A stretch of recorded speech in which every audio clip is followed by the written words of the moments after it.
በጠዋቱ ሰበር ዜና የምታሰማን አምላክ ክብር ይስፋ ብለን ቀዳሚያችንን እንጀምራለን። የጤግሮሱ ብርሃነ ጌታቸው የኦሮሚያ ፖሊስ በቁጥጥር ስር አውየዋለሁ ብሏል። ምን አልኳችሁ?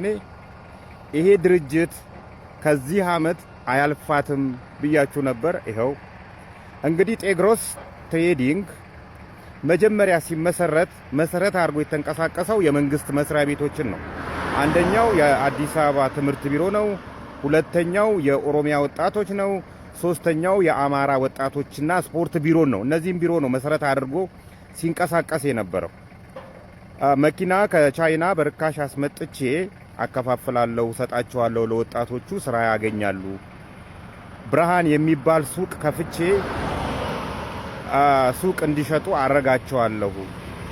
ገሚሶቹን ደግሞ ከእስራኤል ሀገር ውድ የፍሩት ችግኞችን እያመጣን ሀገር ውስጥ እየተከል ፍሩት እንትን እያልን ወደ ውጪ እልካለን ብሎ መንግስት ደሞዝ ከሚከፍላቸው ባለስልጣናት ጋር በጋራ በመሆን ነው ወጣቱን ያሳመነውና ብር የበላው። ጤግሮስ የኢትዮጵያን ወጣቶች እንደበላው ፊንቴክ ምን አረገ? ፊንቴክ እኮ ስላልተነገረለት ፕሮሞት ስላልተደረገ በትንሹ ነው ፕሮሞት የተደረገው። ቢኮዝ በየመስሪያ ቤቱ ነው የሄደው። በየመስሪያ ቤቱ የመስሪያ ቤቶቹን ኃላፊዎች ጭምር ቻይና ድረስ ይዞ በሄድ በማታለልና አብሮ በመነገር ጭምር ብር እየበላው። እንግዲህ አሁን ላይ ፍኖት ማይክሮ ፋይናንስ አለ፣ የእውቀት ቤት ማይክሮ ፋይናንስ አለ። ፍኖት አማራ ላይ፣ የእውቀት ቤት ደግሞ ኦሮሚያ ላይ በጋራ በመሆን ነው ከጤግሮስ ጋር ወጣቱን ጥብ ያደረጉት። ከኦሮሚያ ወጣቶችና ስፖርት ቢሮ 8 ሰዎች ተይዘዋል። ብዙም ሪሌሽንሺፕ የላቸውም። ትላልቆቹ ገና አልተያዙም። ፍኖትና የእውቀት ቤት ማይክሮ ፋይናንስ ገና ይቀራሉ። የኦሮሚያ ፖሊስ መምሪያን በዚህ አጋጣሚ በርታ፣ ትልልቆቹንም ለመያዝ ሞክር እላለሁ። መልካም ቅዳሜ ይሁንላችሁ። ቀናችሁ ብርት ያለ ይሁን። ሰበር ዜና አለን። ለሚኩራ ክፍለ ከተማ ላይ አንዳንድ አመራሮች ከግለሰቦች ጋር በመመሳጠር ኮንዶሚኒየም መሃል ለግሪን ኤሪያ ታጥሮ የተቀመጠ መሬት ሁላ አልቀራቸው አጥረው ባለይዞታ ፈልገው ሲሸነሽኑና ለግለሰብ ሲሰጡ እሱ አልበቃ ብሏቸው አርፎ ተርፎ ለኦሮሚያ ክልል ፕሬዝዳንት ቤተ መንግስት ማሰሪያ ለኦሮሚያ ክልል ቤተ መንግስት ማሰሪያ ተብሎ የተቀመጠ መሬት አርሶ አደር ፈልገው አጥረው ያ አርሶ አደር ነኝ ተብዬ ግለሰብ ሸንሽኖ ሱቅ እያከራየው ነው የሚገኘው በአሁኑ ሰዓት። ይህን ድርጊታቸውን የአዲስ አበባ ከተማ አስተዳደር ከንቲባ ወይዘሮ አዳነች አቤቤ የሚያውቁ አይመስለኝም። ይህን ቪዲዮ ሼር፣ ኮፒ ሊንክ በማድረግ ለሳቸው እንዲደርስ አድርጉ። የማፊያ ስራ እየተሰራ ነው ለሚኩራ ክፍለ ከተማ ላይ። መሬት በማን ታጠረ፣ የቱ ጋር ታጠረ፣ የትኛው ኮንዶሚኒየም መሃል ነው የታጠረው የሚለውን በቪዲዮ በወረቀትም ለማን ተሰጠ የሚለውን በስምም ይዘን እንመጣለን። ይጠብቁን፣ በቅርብ ቀን ይጠብቁን። እያንዳንዷን ማስረጃ ይዘን እንመጣለን። ይሄን ቪዲዮ ሼር፣ ኮፒ ሊንክ በማድረግ ለወይዘሮ አዳነች አቤቤ እንዲደርስ አድርጉ። ከአላማጣ መውጣት ስለመከልከሉ በዚህ ሰዓት የደረሰኝ መረጃ ያመላክታል። ከአላማጣ አቅጣጫ አሳሳቢ መረጃዎች እየወጡ ይገኛሉ። በአላማጣ መስመር ጉዞ ለምትጀምሩ ተጓዦች በሙሉ ጥንቃቄ እንድታደርጉ እናሳስባለን። የህወሓት ታጣቂዎች ማንኛውም አውቶቡስ ከራያ አላማጣ እንዳይወጣ ኬላ ዘርግተው መከልከላቸው ነው የተነገረው። ዛሬ ሐምሌ 3 ጠዋት ባዶ አውቶቡሶችን ጭምር እየመለሱ መሆኑን መንገደኞች እያማረሩም ነው። ይህ ድንገተኛ እርምጃ በአካባቢው ያለውን ሁኔታ ይበልጥ አሳሳቢም አድርጎታል። ስለ ጉዳዩ እናንተ የሰማችሁት ነገር ካለ በኮመንት ላይ ጻፉልኝ። የቀድሞው የኢትዮጵያ አየር መንገድ ዋና ስራ አስፈጻሚ አቶ ተወልደ ገብረ ማርያም የፓኪስታን ኢንተርናሽናል አየር መንገድን እንዲመሩ መታጨታቸው ተሰማ። ለጉዳዩ ቅርበት ያላቸው ምንጮች እንደገለጹት ከሆነ ይህ በቅርቡ ወደ ግል ባለቤትነት የተዘዋወረው አየር መንገድ የሚመርጠውን ዋና ስራ አስፈጻሚ የፊታችን እሁድ ይፋ ያደርጋል። የድርጅቱ ዋና ስራ አስፈጻሚ ማን እንደሚሆን ገና እንዳልተወሰነ የጠቆመው ዘገባው በእጩነት ከቀረቡት መካከል አቶ ተወልደ አንዱ መሆናቸውን አስረድተዋል።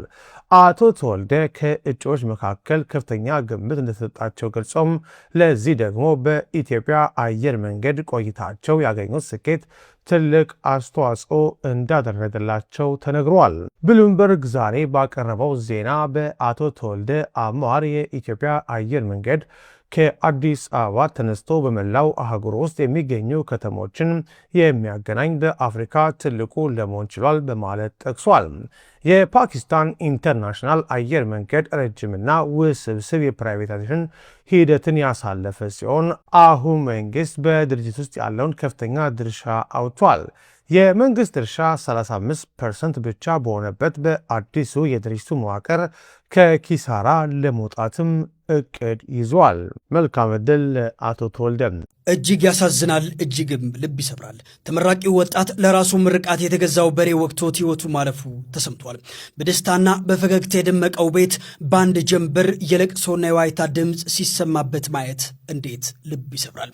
በቅርቡ ከጎንደር ዩኒቨርሲቲ በኤሌክትሪካል ኢንጂነሪንግ ዘርፍ በታላቅ ስኬት ተመርቆ ለነገው ሕይወቱ ትልቅ ተስፋን ሰንቆ የነበረው ወንድማችን ፍስሐ አስማማው እጅግ ልብ በሚሰብር አደጋ ከዚህ ዓለም በሞት መለየቱ እጅግ በርካቶችን አሳዝኗል።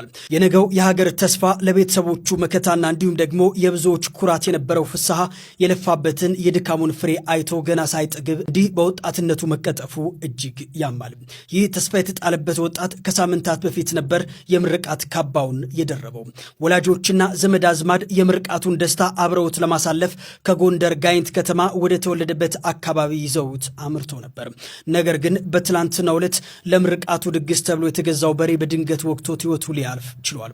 ለወንድማችን ነፍስ ይማር፣ ለወላጆቹ እንዲሁም ደግሞ ለወዳጅ ዘመዶቹ እንዲሁም ለጓደኞቹ በሙሉ ፈጣሪ መጽናናትን ይስጥልን። የዶናልድ ትራምፕ አስተዳደር ለኢትዮጵያን ጨምሮ ለ7 ሀገራት የቲፒኤስ የሥራ ፈቃድ ጊዜን በድንገት አራዘመ። ዝርዝሩን በአጭሩ አቀርባለሁ። የዶናልድ ትራምፕ አስተዳደር በሰብአዊ ጥበቃ መርሃ ግብር ማለትም ቲፒኤስር አሜሪካ ውስጥ ለሚኖሩ በመቶ ሺዎች ለሚቆጠሩ ስደተኞች የሰጠውን የሥራ ፍቃድ ሊያበቃ ጥቂት ሰዓታት ሲቀሩት ማራዘሚያ ሰጥቷል። የሥራ ፍቃዱ መቋረጥ ለዓመታት አሜሪካ ውስጥ በሕጋዊ መንገድ ሲኖሩና ሲሰሩ የነበሩ በመቶ ሺዎች የሚቆጠሩ የጊዜያዊ መከላከያ ሁኔታ ማለትም ቲፒኤስ ተጠቃሚዎች ስራቸውና ገቢያቸው እንዲያጡ ሊያደርግ ይችል ነበረ። ይህ የሥራ ፍቃድ ማራዘሚያ የተሰጠው የአሜሪካ ጠቅላይ ፍርድ ቤት ባለፈው ወር የትራምፕ አስተዳደር እስከ 1.3 ሚሊዮን ለሚደርሱ ስደተኞች የተሰጠውን ሰብአዊ ጥበቃ እንዲሰርዝና በሚቀጥሉት ሳምንታት ውስጥ ወደ ሀገራቸው እንዲባረሩ መንገድ የሚከፍት ውሳኔ ባሳለፈበት ማዕቀፍ ውስጥ ነው። የአሜሪካ የዜግነትና የስደተኞች አገልግሎት ማለትም ዩኤስሲአይኤስ ባወጣው አዲስ መረጃ መሰረት የሄይቲ ስደተኞች የሥራ ፈቃድ እስከ ጁላይ 24 የተራዘመ ሲሆን የኢትዮጵያ፣ ሚያንማር፣ ደቡብ ሱዳን፣ ሶሪያ፣ የመንና ሶማሊያ የቲፒኤስ ተጠቃሚዎች የሥራ ፈቃድም ደግሞ እስከሚቀጥለው ሳምንት አርብ ድረስ እንዲያበቃ ተወስኗል። እንደ ሰራተኞች ማህበራት መረጃ ከሆነ አንዳንድ ቀጣሪዎች ከዛሬ ዕለት በፊት የቲፒኤስ ባለመብቶችን ከስራ ማሰናበት ጀምረው ነበረ። የቤት ኪራይ ጭማሪ ጣሪያው ይፋ ከተደረገ ማግስት ጀምሮ በአንዳንድ አከራዮች ዘንድ አዳዲስ አሳዛኝና ተከራዩን ምርር ያደረጉ ድራማዎች መሸረብ ጀምረዋል። የእነዚህ አከራዮች ድራማ ሁለት አይነት ነው። አንደኛው እናቴ ወይም እህቴ ልትመጣ ስለሆነ ቤቱን ፈልጌዋለሁ ልቀቁልኝ የሚል ስልክ ማስጮህ ነው። ዓላማው ግን ግልጽ ነው። ተከራዩን አስለቅቆ ሰማይ የነካ አዲስ ዋጋ ተምኖ ሌላ ሰው ለመጠበቅና ጭማሪውን ህጋዊ ለማስመሰል። ሁለተኛውና አዲሱ ዘመናዊ ውንብድና ደግሞ ሌላ ውል ማስፈረም ነው። ተከራዩን በአፍ እጅግ ከፍተኛ ዋጋ ያስማሙና ሰነድ ላይ ግን መንግስት ባወጣው የ11.5% የጭማሪ ጣሪያ ብቻ እንዲፈርሙ ያደርጋሉ። ይህ ህጋዊ አሰራርን በሴራ የመሸወድ አካሄድ ዛሬ በየደቂቃው እየተከሰተ ነው። ታዲያ እናንተስ ምን ትላላችሁ? አዲሱ ህግ ከወጣ በኋላ ከአከራያችሁ ስልክ የተደወለላችሁ ስንቶቻችሁ ናችሁ? ይህ የፎርማሊቲ ውል ድራማስ ደርሶባችኋል? ሐሳባችሁን ጻፉልኝ። መረጃው የጋዜጠኛ ሶዶ ለማ ነበር። መልካም ጊዜ። አዲስ እናት ነሽ፣ አራዳ እናት ነሽ አል ባንቺ ቤት ግን ምን እያረግሽ እንደሆነ ታውቂያለሽ? 9 ወር ከፊት ተሸከምሽው ልጁን ያው ከግራም ቤት ጀምሮ ኪሎ ግራም እንደውም እስኪመዝን ድረስ 9 ወር ከ5 ቀን ከ6 ቀን ድረስ ተሸከምሽው ከፊት ለፊት። አሁንም ፈረንጅ ነኝ ብለሽ ማዚያውን ከፊት አድርገሽ ተሸከምሽው።